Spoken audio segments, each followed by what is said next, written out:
Olá pessoal, bem-vindos de novo ao meu canal do YouTube. Hoje vamos estar a discutir charlatanismo e astrologia depois das afirmações polémicas do especialista internacional Paulo Almeida. Estou só a gozar. Tipo, eu não tenho um canal do YouTube, é evidente. Estou a filmar no quê? Na biblioteca da minha casa. Acabei de sair do banho, não tenho um microfone, portanto sou claramente amador.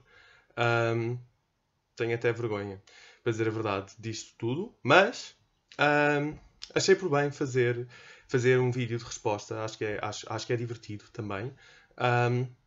Então vou estar a fazer um vídeo de resposta. Um vídeo que saiu ontem ou anteontem, não sei. Sobre um vídeo de comédia de um comediante de stand-up sobre astrólogos e astrologia em que de alguma maneira eu sou mencionado.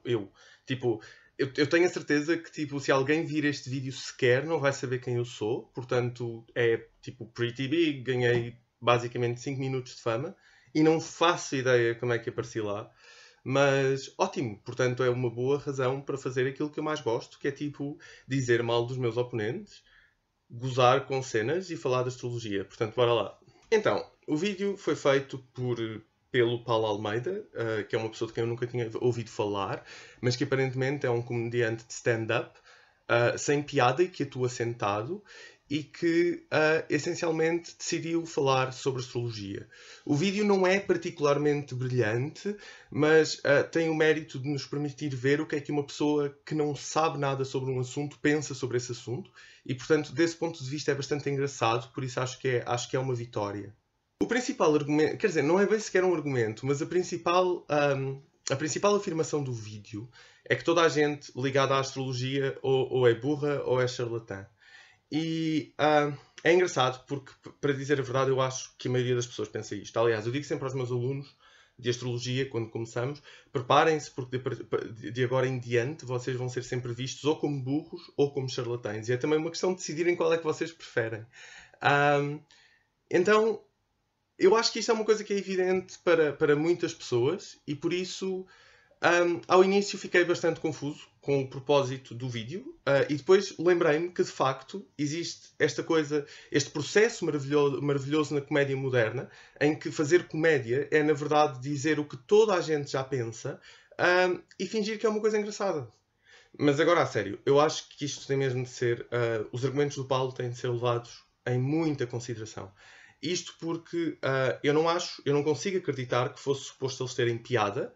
Portanto, a única maneira como eu os consigo interpretar é que eles eram uma tentativa de fazer uma crítica pensada, intelectual, por parte de alguém que claramente tem um intelecto superior ao de todos nós. E como tal, é muito importante levar a sério e pensar a sério este tipo de críticas. Eu tenho pensado bastante em qual seria o problema do Paulo com a astrologia. Porque, por um lado, eu não acredito que ele se preocupe em particular, um homem de tal estatuto intelectual superior, custa-me acreditar que ele se preocupe em particular com as tolices que nós, astrólogos, fazemos entre nós. Também não me parece que ele se preocupe particularmente com pessoas fazerem coisas inúteis para ganhar dinheiro, porque senão ele estaria desempregado. Portanto, parece-me, em última análise, que o problema dele, como o problema de muitas pessoas, é com a ideia de ser enganado. Ou seja, existe uma desconfiança e existe não só uma desconfiança, mas em particular um desconforto com a ideia de que há charlatães por aí a cobrar para fazer consultas de astrologia. E eu compreendo, ninguém gosta de ser enganado. Eu percebo em particular que o Paulo tenha um trauma com isso, porque claramente o dentista que lhe deu o aparelho para os dentes quando ele era adolescente não era dentista. Mas vamos ao que interessa.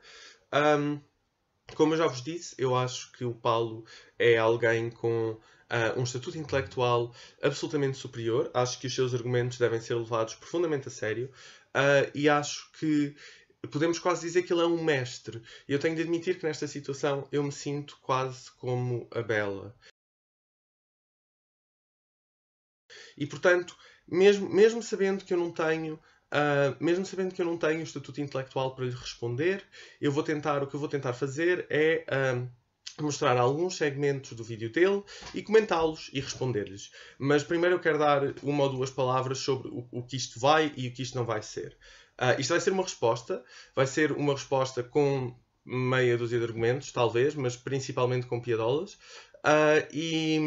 Portanto, eu não vou estar aqui a explicar porque é que eu acredito em astrologia, nem se a astrologia funciona fora do sistema solar, nem se blá blá blá, ok? Se vocês querem saber o que eu penso sobre astrologia, está tudo mais do que disponível online. Está disponível no meu site oficial, que era uma coisa que eu não sabia, que fiquei bastante entusiasmado com a percepção de seriedade que os outros têm sobre mim. Tem lá todo o meu trabalho académico, que eu algum dia fiz. Está em inglês, mas não duvido que tenha algum problema. Tem artigos em português também, coisas que eu escrevi sobre o assunto. Portanto, se querem saber o que é que eu penso realmente sobre astrologia, vão por aí. Há vídeos no YouTube, entrevistas por outros astrólogos. Portanto, divirtam-se se quiserem, mas este não é o espaço. A outra coisa que eu queria dizer é que eu não vou comentar os pedaços que são sobre outros astrólogos. E não vou fazer isto porque eu não sei se os outros astrólogos gostariam que eu fizesse. Não me sinto propriamente alguém para comentar pelos outros astrólogos.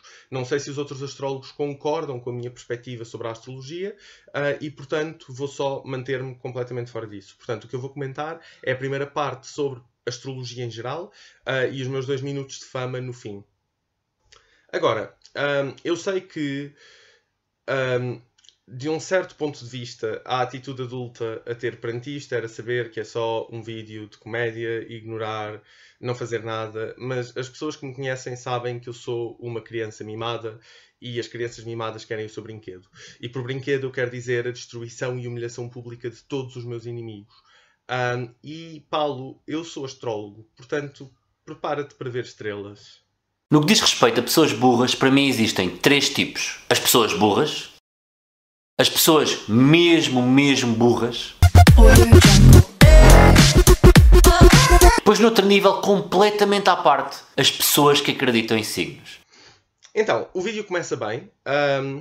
Eu diria inclusivamente que este é um dos momentos mais perspicazes do vídeo inteiro, porque é o momento em que o mestre Paulo descobre uma coisa sobre mim que muitas outras pessoas até hoje não descobriram, inclusivamente depois de eu lhes dizer repetidamente que é que eu sou burro.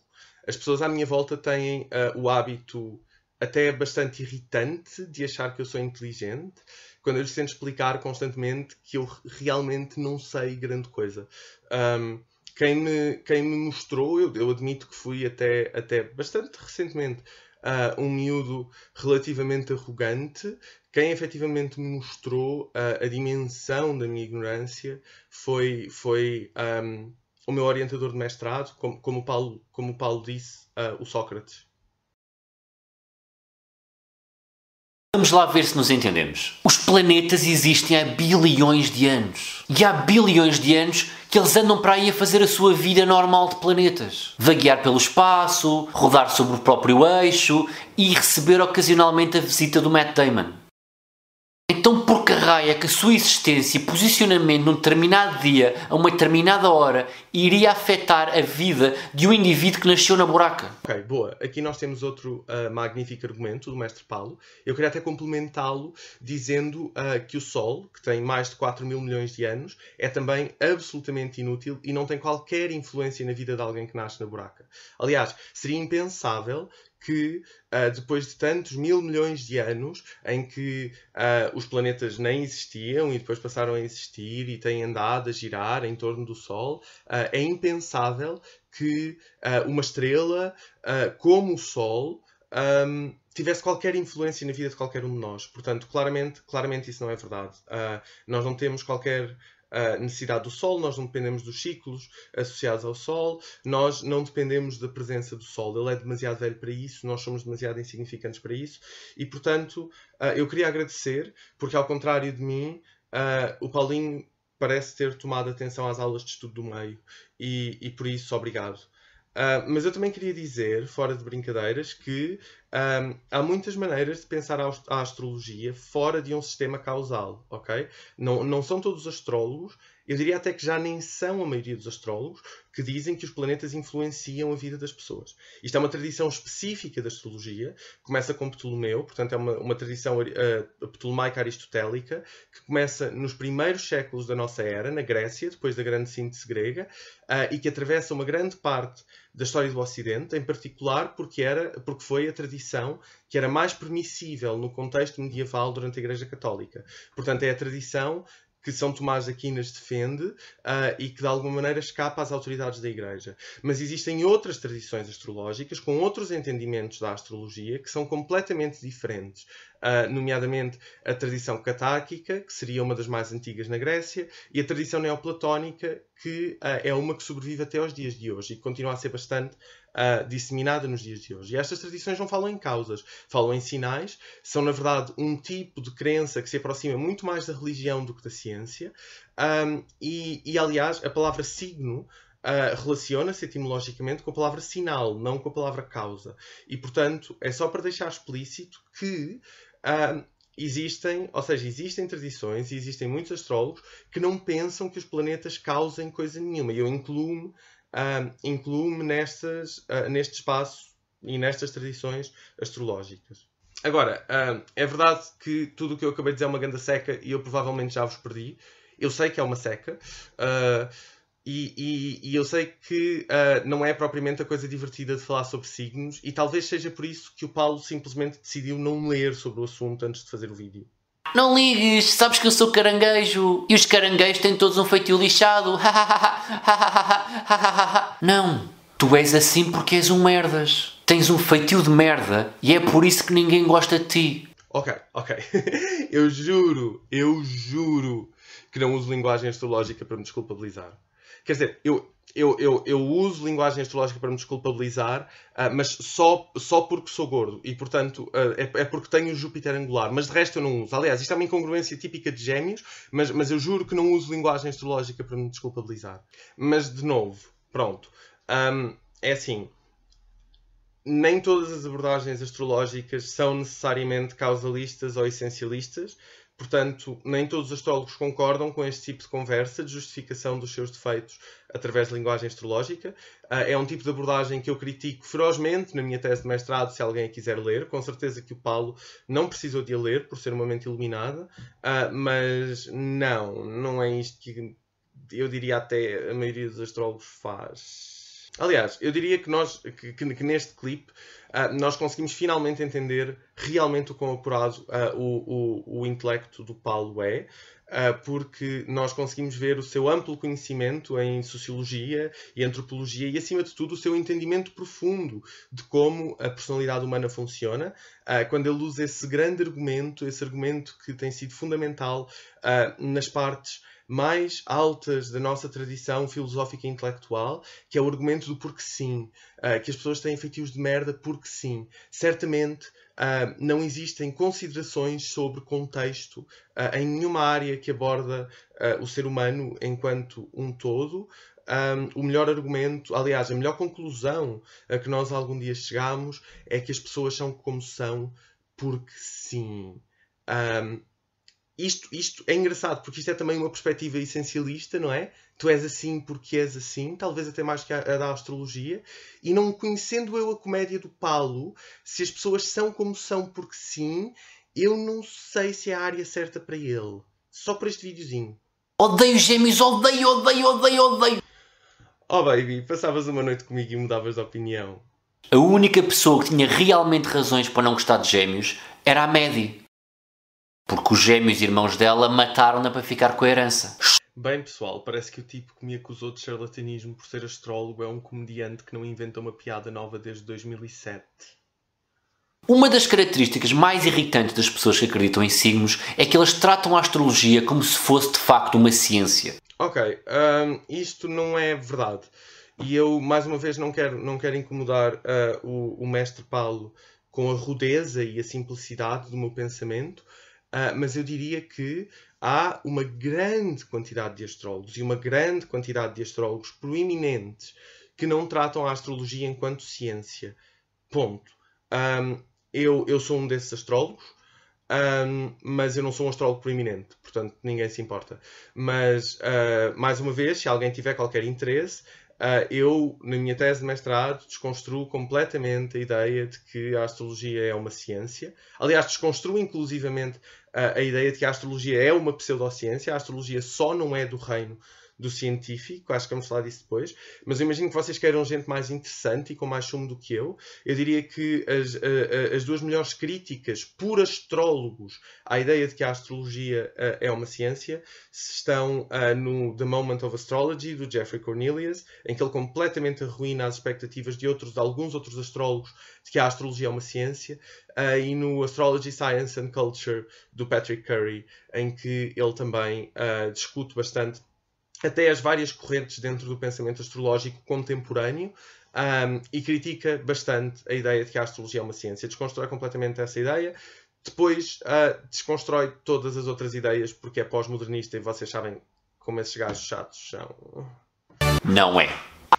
A sério? Não me digas! Conta-me mais, Daddy! A astrologia não é uma ciência. Não há nenhuma prova por trás da astrologia que sustente que isto é verdade. Mas, Daddy, eu pensava que desde o Popper que a ciência não funcionava em termos de provas, mas em termos de falsificabilidade. Pronto, ok. Vamos lá falar de ciência. Isso foi a minha vida passada. Eu não queria nada. Eu por mim, não falava mais de ciência desde que deixei de ser cientista, mas vamos lá falar de ciência. Então é assim. Nós não... Em ciência... para já, nós não usamos em particular a palavra prova, temos tendência a usar a palavra evidência, e temos tendência a usar a palavra evidência porque se reconhece que o conjunto de evidências de um determinado momento e que o conjunto de teorias em torno dessas evidências têm tendência a ser transitórias. Mas não interessa, são pormenores. Aquilo que é realmente importante é que aquilo que distingue uma coisa de uma coisa científica de uma coisa não científica é a noção de falsificabilidade. Ou seja, uma coisa para ser científica tem de ser falsificável. Eu tenho de conseguir colocar uma hipótese ou dar uma hipótese em termos que depois podem ser estudados cientificamente, falsificados. Portanto, o objetivo da ciência é falsificar aquilo que estuda, não é prová-lo. É uma perspectiva completamente diferente. E só nessas condições é que nós podemos considerar uma coisa científica. E depois essa coisa pode ser ou falsificada ou não ter ainda sido falsificada. Pronto. Isto são desenvolvimentos que são desenvolvimentos do século XX, em particular por um filósofo da ciência que é o Popper, que não é um filósofo que eu gosto particularmente. Mas o que é interessante aqui é que o meu argumento, e o argumento de outros astrólogos com quem eu me identifico e com quem eu trabalho, é que a astrologia não é por natureza falsificável. Porque a ideia de que... a hipótese colocada por astrólogos mais do lado científico que a astrologia é uma correlação entre eventos celestes e a vida na Terra, isto é efetivamente uma hipótese falsificável. Mas se houver outras perspectivas, por exemplo, perspectivas mais hermenêuticas, como é o meu caso, em que a astrologia é mais olhada como uma forma ou de literatura, ou de revelação religiosa, ou alguma coisa do género, neste caso, não é realmente possível falar em provas. Simplesmente porque não é falsificável. Mas não é um problema. Isso não quer dizer que a astrologia é mentira, ok? Há muitas coisas que são importantes para a nossa vida e há muitas coisas das quais a nossa vida depende que não são científicas nesse sentido. A lei não é científica. A ética não é científica. A stand-up comedy não é científica. E se eu te começasse a perguntar, tipo, qual é a evidência científica para a stand-up comedy? Tipo, não faz sentido. É uma pergunta que não faz sentido. Tu percebes isso, certo? Que tipo de evidência é que podia haver? É uma prática que é maioritariamente criativa, que é maioritariamente interpretativa. E pronto, o meu argumento, e o argumento de muitos astrólogos, é que a astrologia cabe neste reino, mais do que no reino de uma coisa científica e com o mesmo estatuto ontológico ou equivalente, por exemplo, do heliocentrismo ou uma coisa do género. Uma prova por trás da astrologia que sustente que isto é verdade. Zero. Níqueles. Batatoides. Ok, mas Paulo, tu estás a pôr-me numa posição um bocadinho complicada agora, porque a verdade é que isso só não é verdade.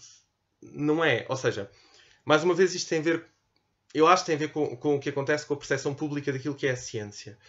Pronto, como eu fiz fiz menção disso no meu último comentário, mas eu trabalhei como cientista durante 6 anos num laboratório em Portugal e trabalhei num laboratório estrangeiro também e, portanto, eu tenho alguma noção como é que o processo científico funciona.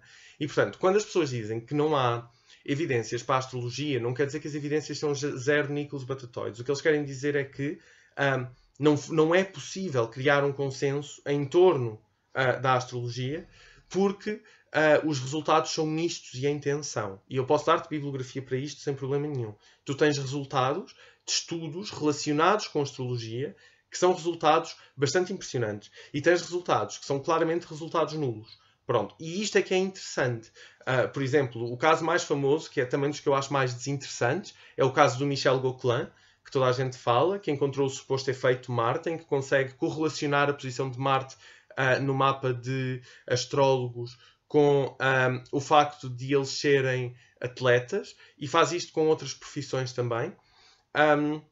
Mas o problema é que, por exemplo, foi difícil replicar estes resultados noutras amostras, apesar de os resultados originais darem, estatisticamente, serem bem acima de chance. Mas existem, na verdade, casos mais interessantes. Por exemplo, há toda uma tradição de estudos sobre astrologia, que são os estudos de Vernon Clark, em que, em vez de se estudar a astrologia como uma coisa à parte e objetiva, aquilo que se estuda é os resultados dos astrólogos. E em vez de se estudar a percepção de quem está a ler o horóscopo, como tu falas daqui a pouco. Então, nos estudos de Vernon Clark, a maioria deles estão reportados no New Advances in Natal Astrology, mas também consegues encontrar uma revisão da literatura que é bastante boa e bastante complexa no tal The Moment of Astrology, nos capítulos 2 e 3. Mas o que é interessante com os estudos de Vernon Clark é que aqui o objetivo era astrólogos, num teste duplo cego, serem dados, ou seja, eram-lhes dados mapas astrológicos e histórias de vida. E o que eles tinham de fazer era juntá-los. Pronto. E, na verdade, os primeiros resultados foram extremamente promissores. Aliás, foram bem acima de chance. Depois, os testes foram replicados. Algumas das replicações tiveram sucesso, outras nem por isso. A coisa mais interessante é que muitas das replicações sem sucesso apresentam uma grande variedade, uma grande variação de resultados individuais nos vários sujeitos que fizeram um estudo. O que quer dizer que, para dizer a verdade, o mais interessante é que há sujeitos que simplesmente não acertam, há sujeitos que acertam todos. E estamos a falar de sujeitos que têm resultados estatísticos de P inferior a 0.001. Portanto, isto é estatisticamente muito forte, ok? Portanto, estas coisas estão todas descritas nesses livros. O que não quer dizer, de novo, como eu já disse, eu não acho que a astrologia seja uma coisa científica. Acho que a astrologia é uma coisa não científica. Mas o que eu quero dizer é que o mais interessante relativamente à investigação científica na área da astrologia, especialmente quando esta investigação se foca nas capacidades dos astrólogos em específico, é que os resultados são inconstantes, não que eles são sempre nulos. A astrologia são apenas meia dúzia de frases clichê que foram criadas da forma mais vaga possível, para que o maior número de pategos pudesse acreditar que aquilo de facto é verdade e que foi criado apenas para eles. Paulo, meu amor, eu estou tão contente. Por favor, eu queria, do fundo do coração, convidar-te para vires trabalhar comigo. Porque, para dizer a verdade, eu tenho trabalhado na área de História da Astrologia e de História do Pensamento Astrológico e, para dizer a verdade, é bem sabido na área que a astrologia começa no Neolítico, antes de haver escrita. Nenhum de nós tem a certeza como é que ela começa, esta tradição que nós ainda hoje usamos. E o facto de tu saberes e o facto de tu teres acesso a essa informação é absolutamente revolucionário. E portanto, eu preciso mesmo que tu apliques esse teu intelecto superior ao estudo de como é que esta tradição apareceu. Porque, na verdade, és provavelmente a única pessoa do mundo que sabe. E por isso isto é um convite sério e com urgência, especialmente porque eu reconheço, ou seja, este vídeo tem-me mostrado e eu tenho aprendido a reconhecer o teu intelecto superior. Porque, para dizer a verdade, ou seja, alguém que olha para a Divina Comédia que foi escrita toda com base em astrologia e simbolismo astrológico e vê meia dúzia de frases clichê, e alguém que pensa que tipo, a grande obra do Dante é só meia dúzia de frases clichê, tem de ser alguém que tem uma capacidade intelectual tão bela e uma capacidade de escrita tão sublime que eu simplesmente, neste momento, não posso viver sem ti, Paulo.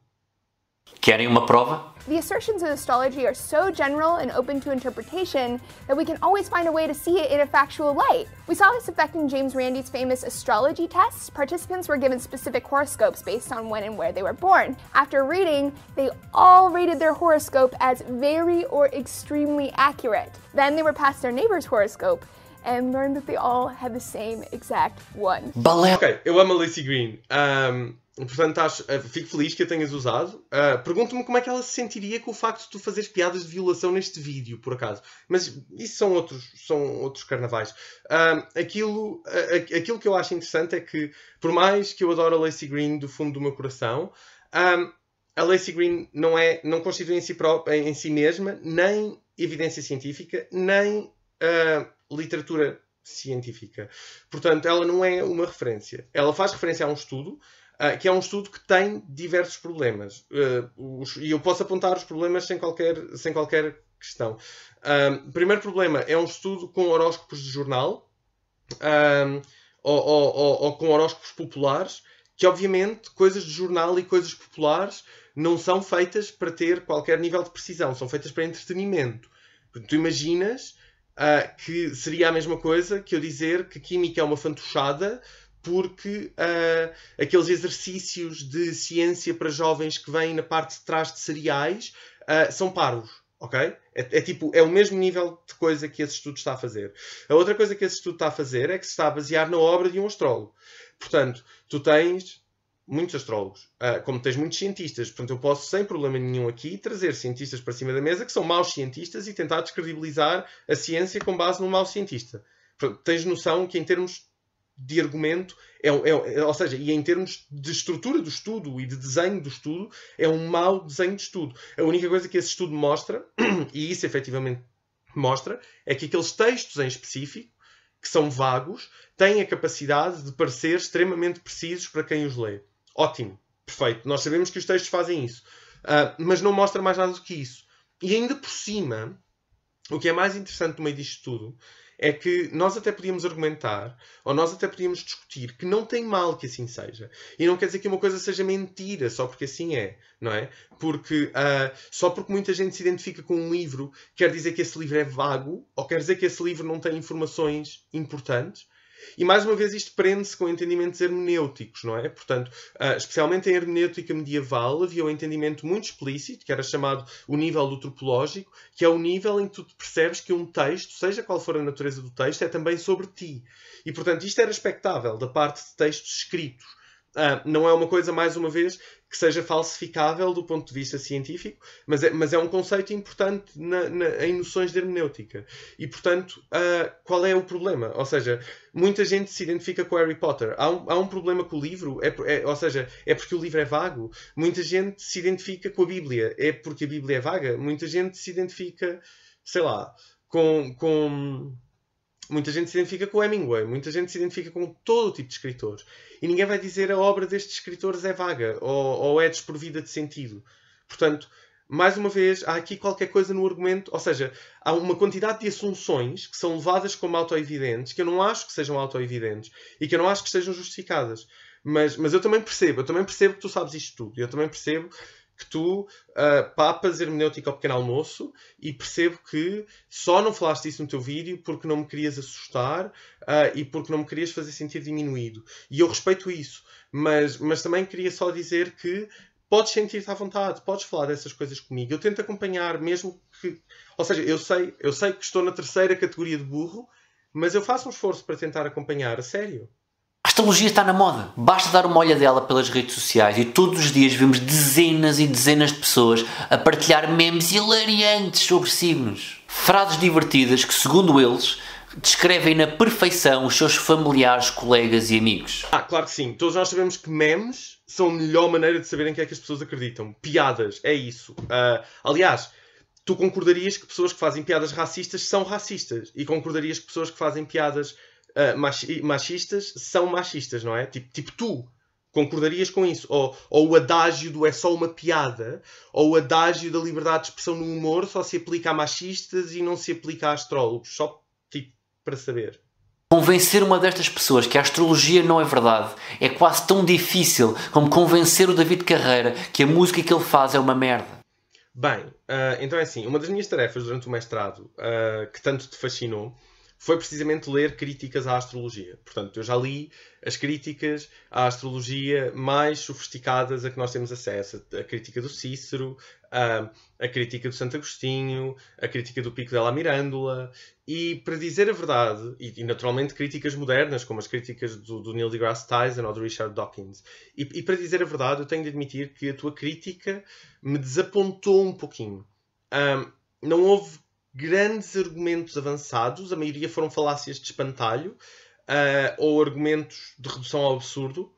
Houve, efetivamente, um ou dois argumentos. O argumento que os planetas são muito velhos e o argumento que a astrologia não é ciência. Mas isso são argumentos fáceis de desconstruir.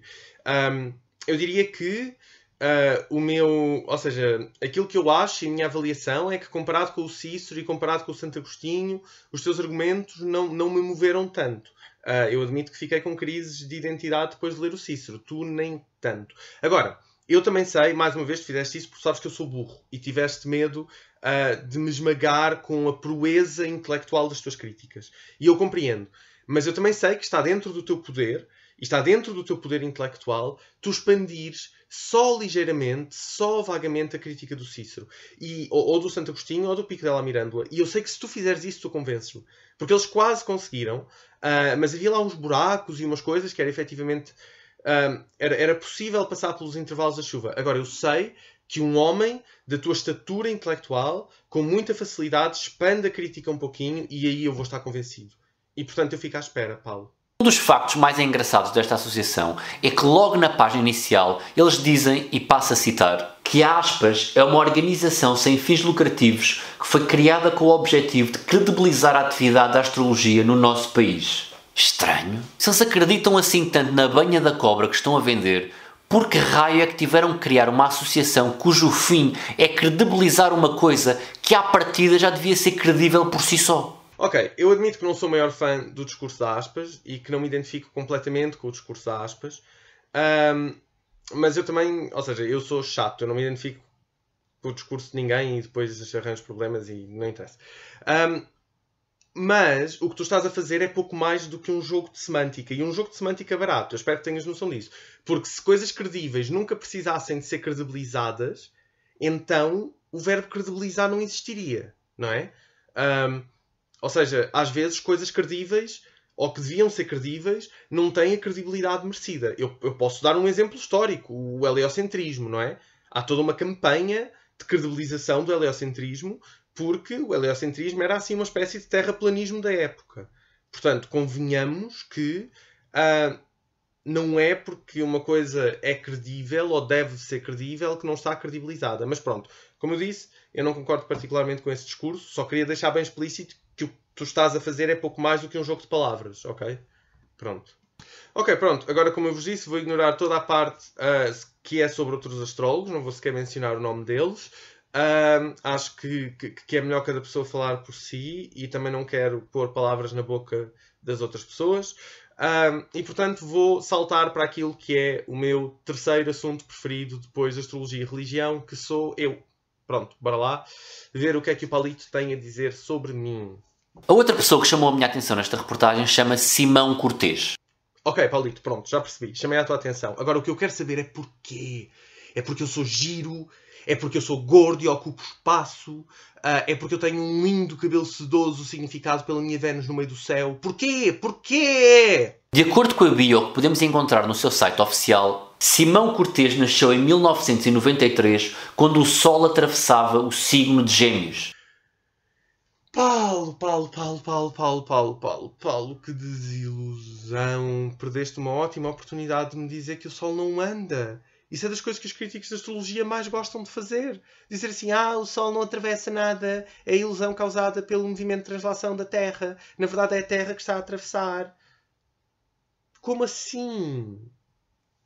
O Simão tem um mestrado em astrologia. Um mestrado em astrologia. Opa, eu não acredito que tu saltaste a parte em que eu digo que trabalhei em Harvard. Isso é injusto. Isso é tipo... Vá lá. É a melhor parte. Bem, de qualquer maneira. É assim. O meu mestrado não é em astrologia. Eu lamento desiludir-te. Aliás, tu achas estranho porque é estranho, não é? A astrologia é efetivamente uma coisa não científica e é efetivamente uma coisa em que as pessoas não acreditam. Portanto, não há mestrados em astrologia. O meu mestrado foi um mestrado que eu tirei aqui, em Inglaterra, e é um mestrado que se chama Mito, Cosmologia e Sagrado, e é um mestrado de estudos religiosos, que olha, portanto, que é a área académica que olha para tradições religiosas do ponto de vista antropológico, cultural, sociológico, filosófico, pronto. E, efetivamente, o meu curso em particular de estudos religiosos foca-se em estudos do esoterismo no Ocidente. E que vai desde a Antiguidade Clássica, Idade Média, Renascimento, até agora. E, efetivamente, a astrologia é uma dimensão relativamente grande e relativamente importante do que é a história do pensamento no Ocidente. Inclusivamente, não só o pensamento religioso e esotérico, todo o pensamento. Mas isso é outra conversa e não importa para aqui. O que importa é, o meu mestrado é nisso. Nós não aprendemos a fazer mapas astrais no mestrado. E não aprendemos... Ou seja, o que nós aprendemos foi a parte toda chata de eu estar a falar das correntes de pensamento ptolomaica, aristotélica, neoplatónica, blá blá blá. Isso, como qualquer mestrado, é uma coisa chata, não é? E, portanto, isso era a primeira coisa que eu queria esclarecer. E eu não acho que seja uma coisa difícil de perceber, não é? Os antropólogos, quer dizer, há antropólogos que a Barbara Tedlock passa anos a fio a viver com os maias e a estudar as tradições xamânicas dos maias, e não é por isso que nós dizemos que ela estudou para ser xamã, ok? Agora, é verdade que eu estou numa posição específica, que é a de estudar a coisa academicamente e a de praticar a coisa fora da academia. Mas são reinos de experiência completamente diferentes. E pronto, eu estou só a explicar também, porque eu compreendo que não é o trabalho de um comediante perceber as subtilezas dos estudos antropológicos de coisas que não são consideradas científicas. O trabalho do comediante é ter piada. E, portanto, eu diria que te devias focar nisso e tentar inventar humor pós-médio. Aposto que o orientador de estágio foi o Sócrates. E não é que foi mesmo, só que estás a pensar no Sócrates errado. Para além do mestrado, o Simão ganhou a segunda edição do Concurso Nacional de Estudante de Astrologia em setembro de 2016. Concurso Nacional de Estudante de Astrologia. Porra, isto está cada vez melhor. Aposto que o prémio foi um nhecos.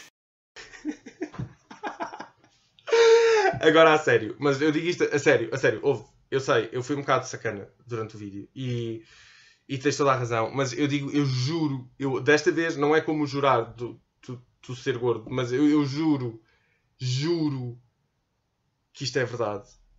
Isto é a piada mais engraçada do vídeo. A sério, valeu a pena ouvir 17 minutos da tua péssima dicção para, tipo, chegar a esta piada. E é a melhor piada do vídeo, não só porque é original e engraçada, mas, tipo, ok, está bem, ok, consigo perceber que sejas comediante. Também é assim, às vezes nós lemos livros de poesia inteiros e só há um poema bom. Aqui vemos vídeos inteiros, só há uma piada boa, mas está bem, ok. Agora, a maior piada é que o prémio foi efetivamente um nhecos. Eu não vou explicar nem como nem porquê. Não acho que seja o meu lugar, mas eu senti que efetivamente o prémio tinha sido um grande nhecos. Além disto, o Simão diz também que tem o hobby de fazer previsões astrológicas para séries de televisão. Diz ele, fiz 2 mapas com previsões e eventos sobre The Walking Dead que se realizaram. Previsões sobre The Walking Dead que se realizaram. Isso é super difícil, puto. Deixa cá ver se eu também consigo. Aparecem zombies, pessoas morrem, fim da previsão. São 80 €, por favor. Puto, estás enganado. E 2 minutos de, tipo, olhar para a cena teriam sido suficientes. Para já, as 3 previsões que eu publiquei sobre The Walking Dead, eu não digo que seja infalível em termos de previsões, nunca o fui. Antes, pelo contrário, quando eu me metia nesses carnavais, era um hobby de 2016.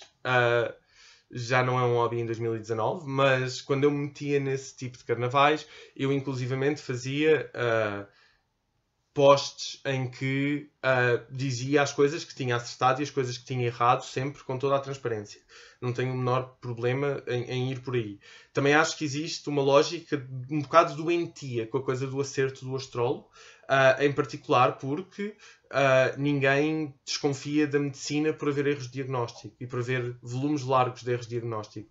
Ninguém desconfia da psicologia enquanto área porque 1/4 da investigação científica em psicologia não é replicável. Só 1/4 é que é replicável. Não me lembro.